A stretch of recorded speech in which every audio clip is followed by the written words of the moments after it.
அன்னப்பன்பேட்டையில் திரௌபதி அம்மன் கோவிலில் தீமிதி திருவிழா வெகு விமர்சையாக நடைபெற்றது. மயிலாடுதுறை மாவட்டம் தரங்கம்பாடி தாலுகா திருக்கடையூர் அருகே அன்னப்பன்பேட்டை மெயின் ரோட்டில் திரௌபதி அம்மன் கோவில் உள்ளது.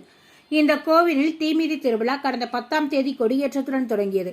அதனைத் தொடர்ந்து தினமும் திரௌபதி அம்மன் சாமிக்கு பல்வேறு வகையான திரவியங்களால் அபிஷேகம் செய்யப்பட்டு மலர்களால் அலங்காரம் செய்து தீபாராதனை காண்பிக்கப்பட்டது. விழாவின் முக்கிய நிகழ்ச்சியான தீமிதி திருவிழா இன்று இரவு நடந்தது. இதை முன்னிட்டு மாலையில் அன்னப்பன்பேட்டை குளக்கரையில் இருந்து சக்தி கரகத்துடன் விரதம் இருந்த பக்தர்கள் முக்கிய வீதிகளின் வழியாக கோவிலை வந்தடைந்தனர். கோவில் முன்பு அம்மன் சிறப்பு அலங்காரத்தில் எழுந்தருளி காட்சியளிக்க அங்கு அமைக்கப்பட்டிருந்த தீக்குண்டத்தில் பக்தர்கள் இறங்கி தீமிதித்து நேர்த்திக்கடன் செலுத்தினர். இரவில் அம்மன் வீதி உலா நடந்தது. இதற்கான ஏற்பாடுகளை அன்னப்பன்பேட்டை கிராமத்தினர் செய்தனர். திருவிழாவை முன்னிட்டு செம்பனார் கோவிலில் போலீசார் பாதுகாப்பு பணியில் ஈடுபட்டனர்.